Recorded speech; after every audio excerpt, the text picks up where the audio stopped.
And we're live. Hi everyone, it's Kylie Smiley from the Mobile Marketing League. Thank you for joining me.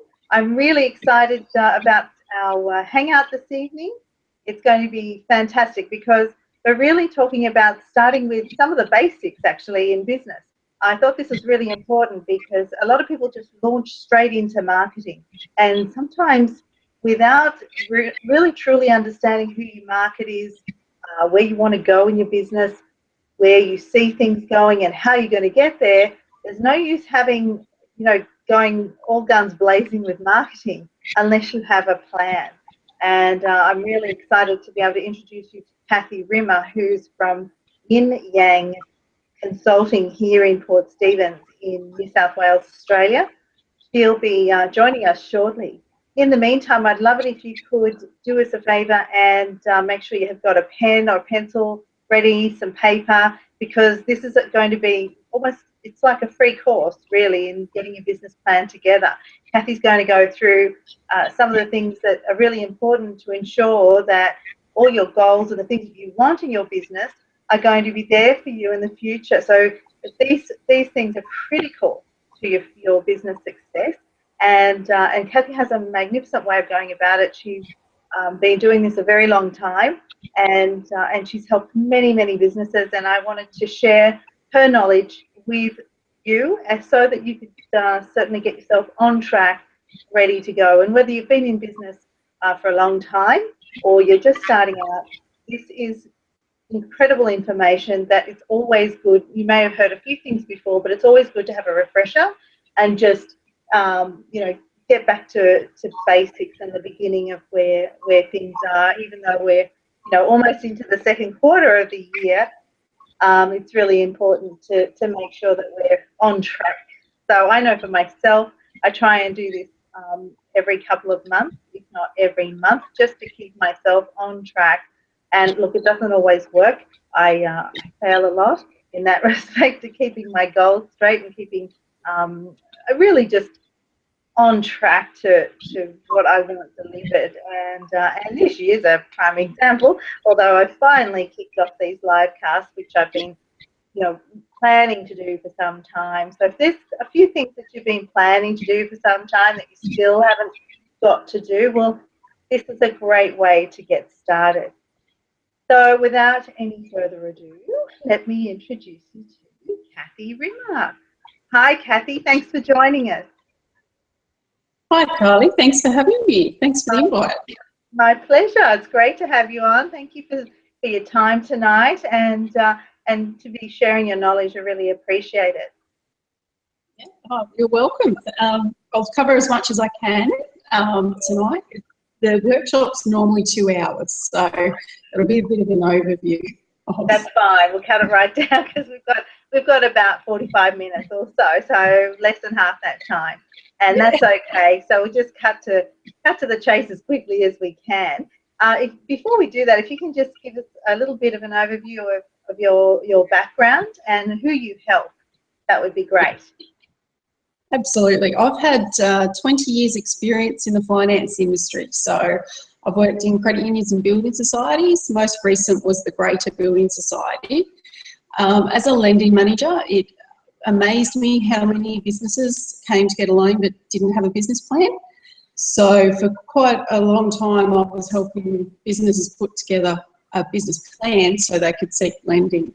I've helped many businesses with that, but due to privacy, can't go into who they are.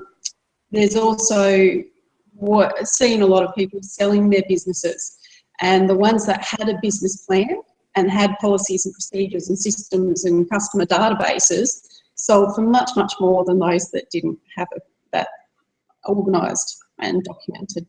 Yeah. Right. Okay.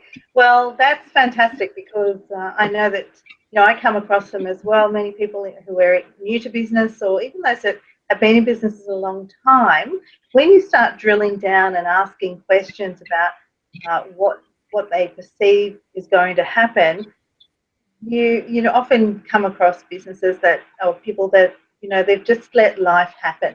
And look, it happens to all of us, but.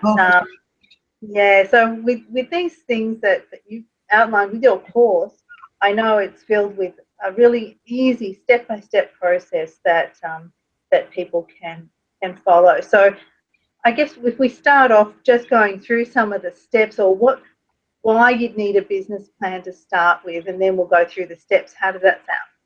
Sounds great. Okay, Right. so why you need a business plan. Again, from Sorry.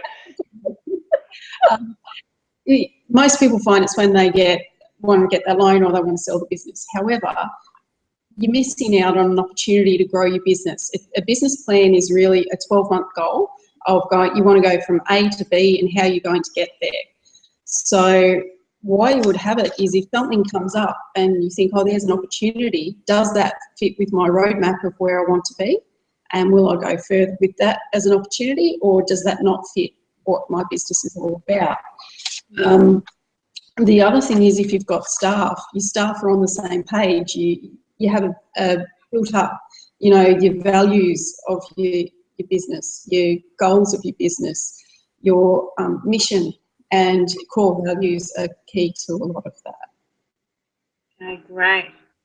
And so, so when we talk about your core values and your mission, what would you say is a good example of that, and for people to think about how would they derive at that? What's your There is a lot of information, and to be honest, the best one I have come across, and I'll give you these websites so that you can refer to at any time. The best one at the moment is business.qld.gov.au. The Queensland version is up there. The New South Wales site's not working.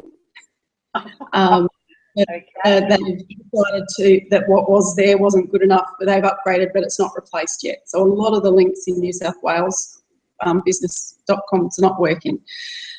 Queensland, I find, is very interactive. So there is a lot of activities that they'll take you through to help find your mission. Obviously, it's something I can help people do.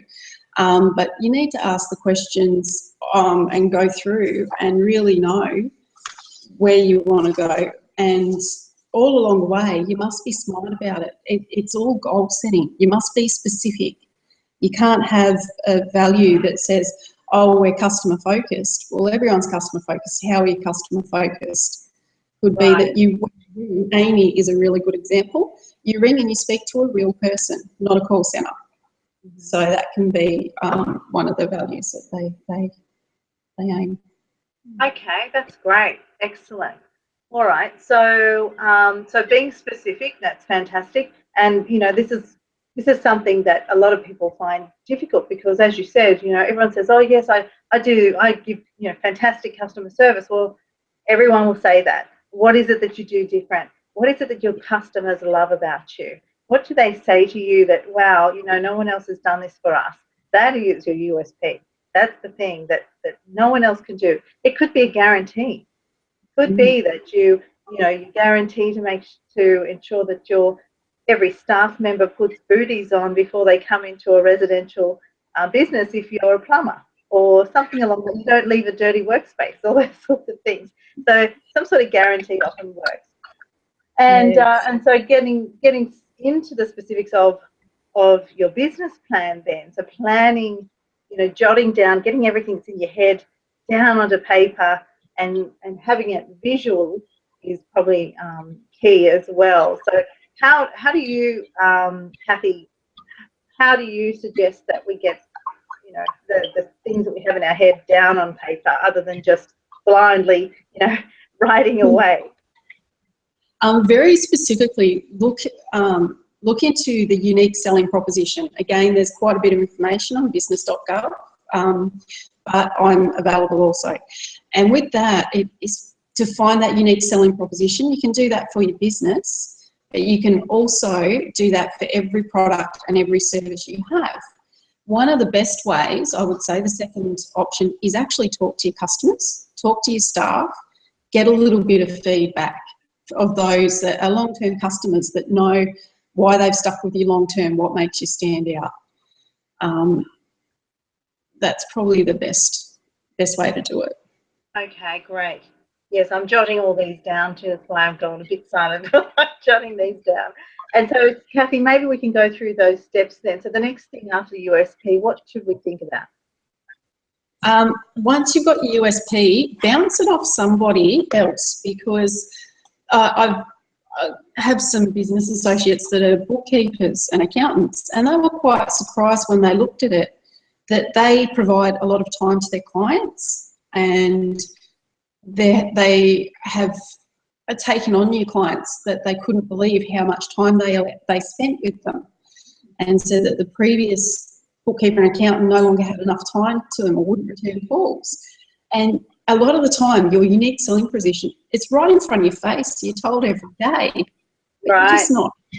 You need a third set of eyes, whether that be a friend, a colleague, someone else that can look in.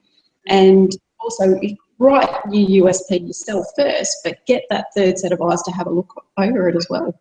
Yeah, and someone who's going to tell you the truth. Someone who's going to be honest with you. So possibly a relative. So they're always brutally honest, aren't they? I'll be careful with that one, though, I guess. So, all right, fabulous. So what's next, Kathy?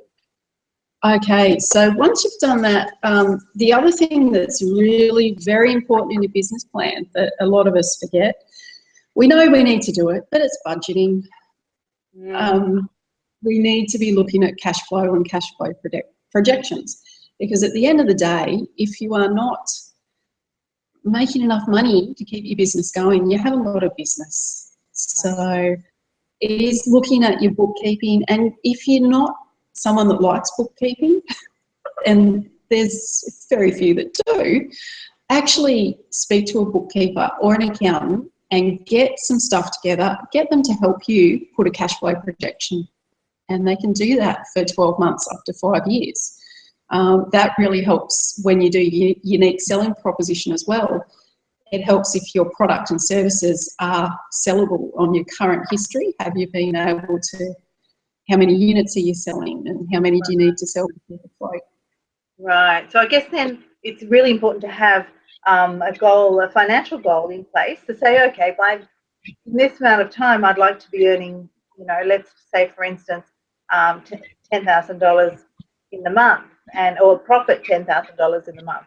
If that's profit $10,000 in the month, then that means it's, it might be $20,000 of revenue that you need to source. So then, would you suggest working backwards from there as well is a good idea to say, okay, how much do we need? What do we need then to produce the prospects, etc.?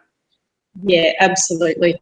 And I've had business clients where they have actually bought a business based on the turnover figures, and they haven't realised that the business turnover is not actually a net profit, and they throw your expenses out. It was a little scary. They were scraping through on the skin of their teeth, really. Yeah, well, that's where you see a lot of business owners that don't pay themselves, do they? They don't have a wage themselves. They're not paying themselves first. And we always sell ourselves short as business owners, because you try to keep your costs down by not having wages. But if you had to employ someone to do what you do, what would you pay them? That's a great question. Very good question. All right, so that's budgeting. Anything else just lastly before we move on to the next point? No, again, really just get cash flow and get those expenses in order, because it's businesses really tend to look at, they just need to make enough to cover their expenses. And if they can put a goal of how much they want to earn as a net profit, more so than just cover expenses, they'll be surprised what they can do. Yeah, great. Okay. All right. Next one. Okay, so the other thing I go into as well, some people have seen SWOT analysis before. So this is a free resource on my website. And it actually just goes through, the S stands for your strengths. So when you're going through anything to do with business plan, weigh up the strengths. The W stands for your weaknesses, the O stands for opportunities, and the T stands for threats. Again, you can do that on yourself, you can do it on the business, you can do it on every product and every service. Now, how often should you do a SWOT, Kathy? Do you know what? I'm almost doing it weekly at the moment. I do a review, to be honest, of the week. Okay, Wow. what have been the wins? What have I done well this week? What was the areas that I could do a bit better, my weaknesses that I could tweak? I also, it's a really good exercise to go, well, what opportunities out of what I've done this week, what opportunities could I follow up on? And also threats. There's something that you haven't got to do that you really need to make a higher priority. Yeah, absolutely. I think you've hit it on the head there. We're doing it weekly because I know that by me doing it monthly, I go into panic mode sometimes, and I seem to get into this flustered feeling that, oh my gosh, I was supposed to do that by then and I haven't done it, and then one thing interrupts another, and it just gets put back, and often it's just because of fear too that can creep in. But that's a whole nother hangout. So And it's that feeling in the pit of your stomach that you haven't achieved what you want, or that bit of fear or guilt, or I don't know what it is, but we beat ourselves up a bit more than we should.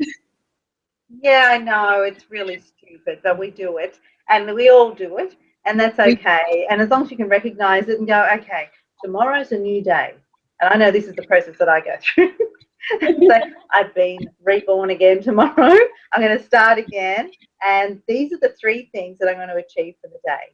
Or these are the top. This is the one thing I need to do this week, and I really need to make that priority. Even if it's just, as I said, one thing, just one thing. That's one thing less that you have to do the following week. That's true. Yeah, very true. Yeah. And understand. Go ahead. There's also procrastinators, those that think about it and don't take action. And there's those that are so organised they've got to fit in as much as they can and they overdo it. So finding that work-life balance and that using your time wisely, working smarter, not harder, is something I focus on too. Yeah, well, I think that's what is a really good guide. If you can at every, on a Monday morning or Sunday night's often a good time to do things, I find, because it's before the week starts. You're not feeling that anxious feeling on the Monday morning. You just go, okay, I've got everything written out that I need to do today, and if I don't, these are my priorities, but if I don't get one of them done, then I'll put it to tomorrow, and that's the top of the priority for tomorrow, and that's okay. And so having this SWOT just gives you that alignment to say, okay, what happened? What happened to the week? Often we're like, that week went so fast I can barely remember it.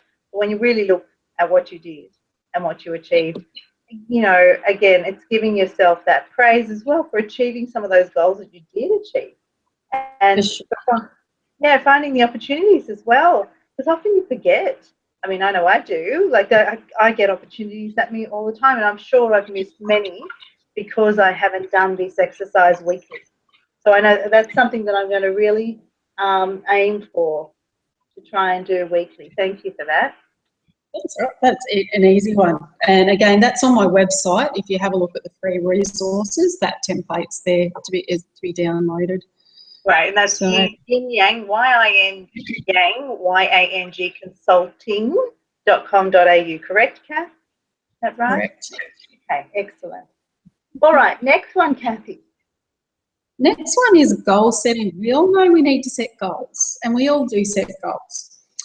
But we do at times forget to set them properly. Now, I'm sure people have heard of SMART goals, some people may not have. One of the examples I use is with New Year's resolutions. Everyone seems to want to get fit for some reason, but fitness is different for everybody. So for one person, is fitness, I want to walk 15 minutes every day. Is that their version of fitness? Or another person could be, I want to run a marathon. So how you achieve those 2 goals are completely different. And so being specific and really stating what it is and what that word fit means. So it's no different for businesses as well. If you have a keyword in there, you need to define exactly what it means to that degree. So that for the SMART goal, the first step is specific. The next one is measurable. Again, you need to work out how are you going to measure and know you've made that success. Is it that 10 minutes walk in a day? or is it building up to run 40 kilometres? Or is it getting 10 prospects into the business? Yeah, is it speaking to 10 clients a day? Is it, so business-wise, again, you're needing to put some key performance indicator, really, is close to what it is. Yeah. Then the A of goal setting is achievable. Is the goal achievable? You really need to try and stretch yourself, of course, but you need to write in there what action needs to be taken, what steps need to happen for you to achieve that goal. Yes, and not be pushing yourself too hard where you could be. I knew a woman that started network marketing, and she had a child, and she used to she had a goal of 100 calls a day, and with a small child, and she, you know, if the child was sort of pestering her, which children do, she used to put herself in a cupboard with a phone, which is not advisable at all. But she got there. She got 100 calls a day. I haven't heard about her child, but I gather everything's all right. But still, you know, you don't do things like that. There's no need to, you know, push yourself that much. So because you push yourself too hard, you crash and burn, and that's the other area I specialise in, is finding that work-life balance too. And unfortunately, when you push yourself too hard, you can reach the burnout stage. And what a lot of people are unaware, once you get past adrenal fatigue, you're into burnout. And once you're in the final 2 stages of burnout, it's permanent. You lose your adrenal gland forever. Wow. How do you know? I do have a test that I can measure it with. One of my mentors is a chaplain and psychotherapist that's trained me in a little bit of knowledge about that. I'm certainly not an expert. However, I have the tools that I could help someone identify if they have an issue, and then go speak to their doctor and go from there. Right. But if you're in fatigue, it takes 2 years to come back, and that's really hard work. Okay. Wow. So yeah, so achievable is huge. Not 100 hours a week. Absolutely. Yeah, All right. So what's the next one? The realistic, so the R for realistic in that one. So what I look in, how does that goal tie into your key responsibilities? So this is when your business plan comes very handy, and your mission and your values, because does it realistically fit the vision and where you want to be with your business? How is it aligned to your objectives to get there? And do you have the resources available? A lot of people call it realistic, but I like to look at the resources in this section as well. Do you have the time? Do you have the staff? Do you have the skills and knowledge? Absolutely. Yeah. And then the next one is T, stands for time bound or time frame. So this is when you actually put a time frame to each of your action steps. And so you know you've reached a milestone by a set time, whether it's deadline, date, frequency. Excellent. All right. They're great guide. Fantastic. All right. We've got time for a couple more steps. Yeah. Yep. Next one. Number 5. So again, there is a free resource on my website for smart goal setting. If anyone wants that cheat sheet, it's on there. There's also one for employee goal planning. So I refer to this one in the workshop as well. It actually goes into the specific goals, again, the SMART goals. However, it has a little section at the bottom where you might have, say, 4 goals, and you can use this as a business owner. Pick your 4 goals you really want to work on. It could be from that SWOT analysis. And from there, it then actually makes you pick whether it's essential, important, or desirable. So the prioritisation comes in, because as business owners, I know it's so easy to pick up the phone and go, oh, yep, I've got a call about that, I'll do that now.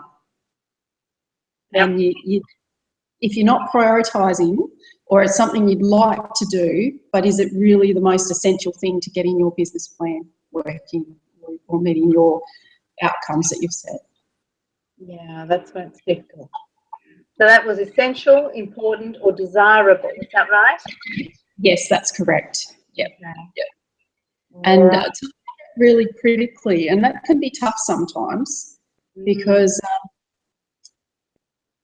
there's a lot of things desirable. It could be that you enjoy doing that activity. So you're drawn to go and do that. But is it really your business? That's So, right. and a couple of key words, essential, if you think of it, is required for your job or business performance. For important, some keywords, helpful for job performance or business performance. Desirable, it's more an asset, so it's something long-term you may be able to do, but yeah, not key. Great. Excellent. All right. Now our next step. Okay, now really looking at that unique selling proposition, I can't emphasise how important that is. And starting to marketing, unfortunately, so many of us in business just go, yep, that's a great idea, bang, it's out there. But if you haven't aligned that to your business plan and your business goals, you're making your life so much harder and it's not as effective as it could be. You're not measuring it properly. All marketing should be measured, whether it's effective, how much response you've got, etc. So once you've got your unique selling proposition, it helps with your business cards, it helps with your website or your social media profiles, it helps with the conversation, your products, etc. And that's when, if I know I found it quite difficult when I hired someone to help me with my website, that I had to provide the content. Yes. And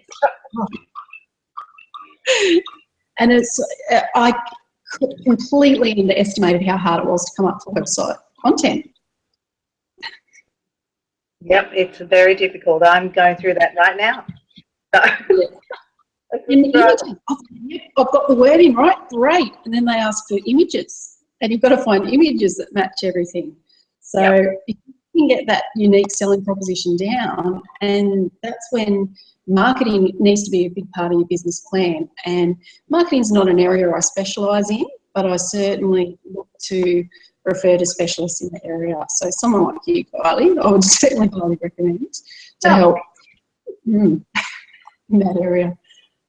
Great. Well, it certainly, I mean, you and I go hand in hand in what we do. I think it's so important to have a business plan to make sure that things are set where at least you've got peace of mind, and it really does. It brings you peace of mind to have these things written down and clear. And then, as you said, you can do your website correctly. You can be putting out the right message. Your branding makes more sense than in every media channel that you use, and it all comes together. So we're all going through a process of change constantly, but it's good to get those fundamentals correct and make sure that they're solid and that you're happy with them and they're in line with your values and morals and all the things that your ethics, the things that you do for others, and why. Because people want to know. They want to know why you're doing this.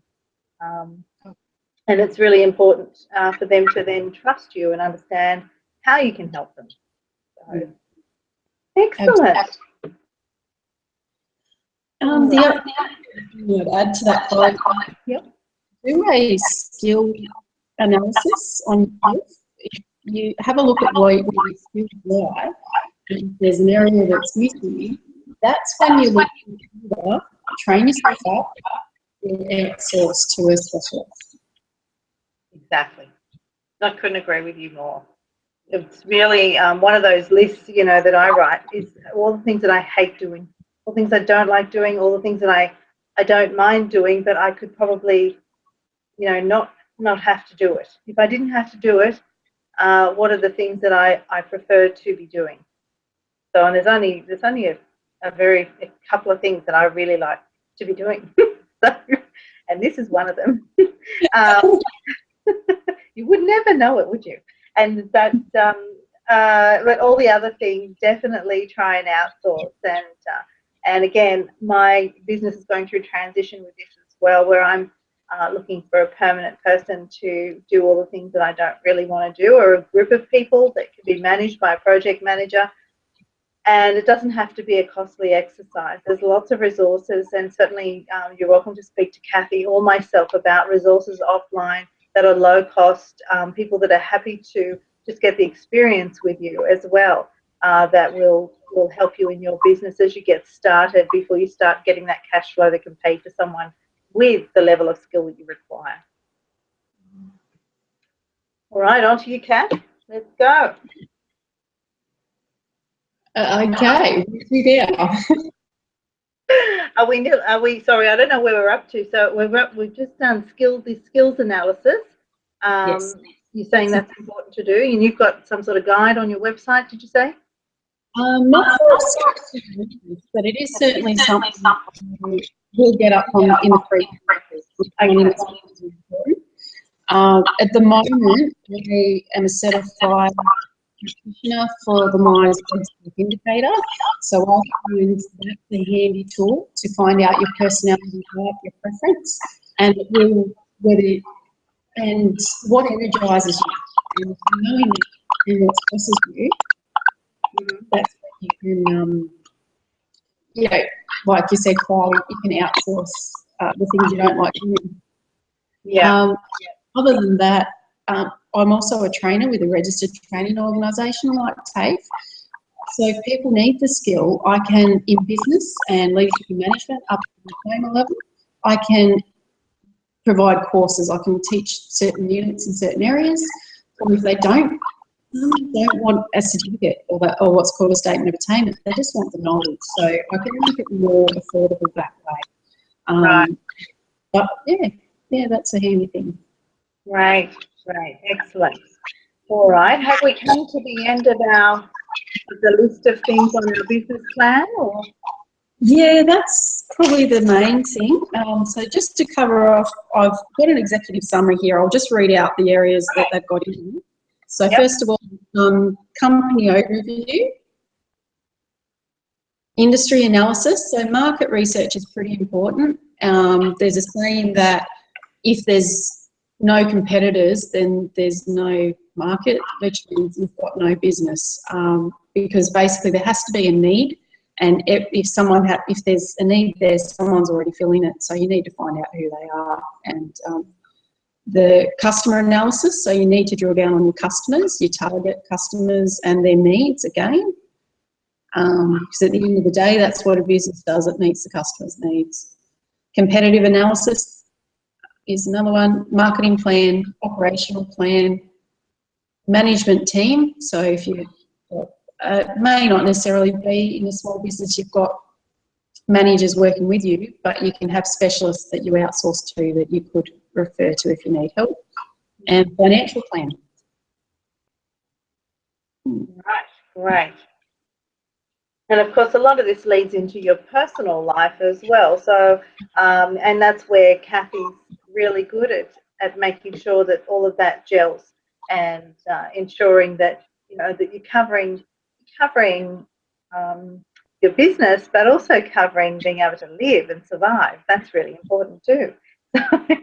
And a lot of people don't take that into consideration when they start a business. And sometimes it can make more sense to be working part-time and building your business at the same time, depending on what it is.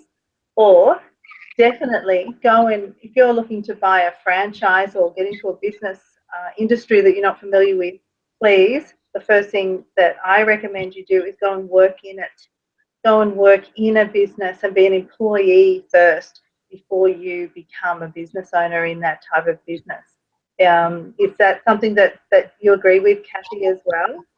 Absolutely. There's another saying that just because someone's a good plumber doesn't mean they can run a plumbing business. Right. Yeah, because quite simply, you have to wear so many hats. It depends how much you do yourself, but you might have to be the IT department, the website person. You could have your emails go down and have to work out why. Or you could have all of a sudden your marketing department, your legal department, your WHS. The list goes on. Accounts. So it's really, I think, if anyone wants to start out, have a talk to Kylie or I, because there's a lot to know what to expect. And look, I'm still learning along the way myself. I started out part-time. I'm still, working my way towards absolute full-time, but it's still a challenge to have that balancing act as well, and try to manage customers, manage yourself, your family, and all that sort of thing. So, and it's a daily thought process and management of that. And it gets better as time goes on if you're putting these things in place. Make sure you have a business plan. So just to recap, Kathy, I'm just going to go through those few things that we've been through tonight. So Kathy advised us to get our mission and values together to make sure that we've got, how do we want customers to be treated? How do we want to be treated? What's our service level? What things wouldn't we do? What things are we happy to do? Now, going through your business plan, your USP, unique selling proposition, make sure that you talk to staff, talk to others, find out how they feel about you. Budgeting, make sure you've got your cash flow objectives, and your bookkeeping, and working out exactly where you need to be financially. Go and see a financial advisor. Go and he'll speak to Kathy and find out what are the things you need to have in place in order to, how do I work backwards? What does that mean from my goal? All those sorts of things. Ensure you do a SWOT analysis. And again, go to business.qld.gov.au. That's business.qld.gov.au. That's an Australian government website. Now, anyone in the world can go to that. It's got really helpful things on running a business, but I advise you, if you are from overseas, then make sure that you go to your local chamber or government entity that will supply you with small business information and laws and things like that. If you're going to head down that road with laws, go local. So your SWOT analysis is strengths, weaknesses, opportunities, and threats. Number 4 was goal setting, and Kathy advised to look at SMART goals, which SMART stands for specific, measurable, achievable, realistic, and time frame. So again, they're on Kathy's website and the other website. Kathy's website is yin-yang, YINYANG, consulting.com.au. And lastly, there's a couple of things here, goal planning. So you want to make sure that you list out all those things that are essential versus important versus desirable. So essential being required for business, important being helpful, and desirable is an asset or long-term. So that's something that I do that daily to make sure that my priorities are kept at the top of my list. So even if you don't get through your essential priorities, make sure that it's at the top of your list the next day. And finally, your marketing. And again, once you have your business plan in place, your marketing should sort of be much easier to work out. Work out how many prospects you need, to how many customers then you need, how many can you manage, how many are going to be serviced, how will you be able to follow up on them? Have you worked out your marketing funnel and your sales funnel, your loyalty program, and definitely your referral program?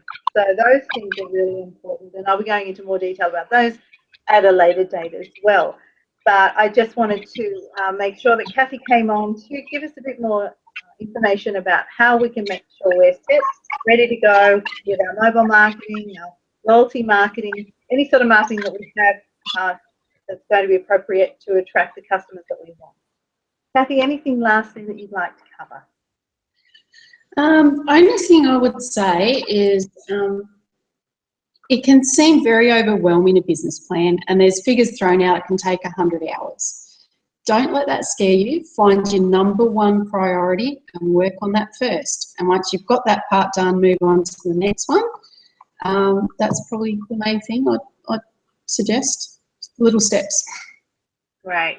And I'll just check the chat. If anyone has a question, please either pop it in the chat box. Actually, we're just about to head off, so just send an email to myself at kylie@mobilemarketinglink.com.au.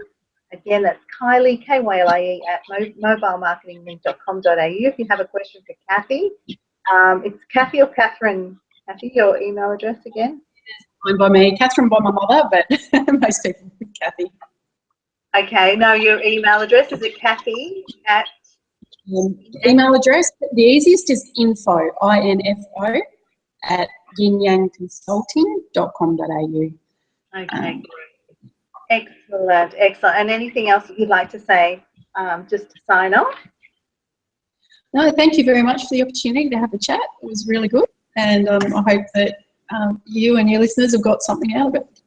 Excellent. No, we definitely have. I know I have. Again, you know, this information is invaluable. I really appreciate you coming on board this evening and spending some time with us to share your knowledge and your fantastic tips.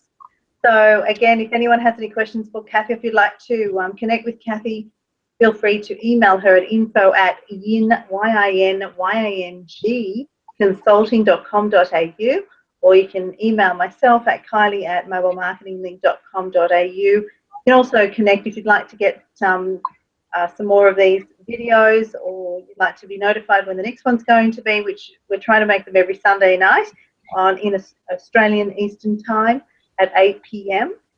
Please head to the link below that you see in YouTube. This will be rendered straight up to YouTube, so you should see a link there to mobilemarketinglink.com.au.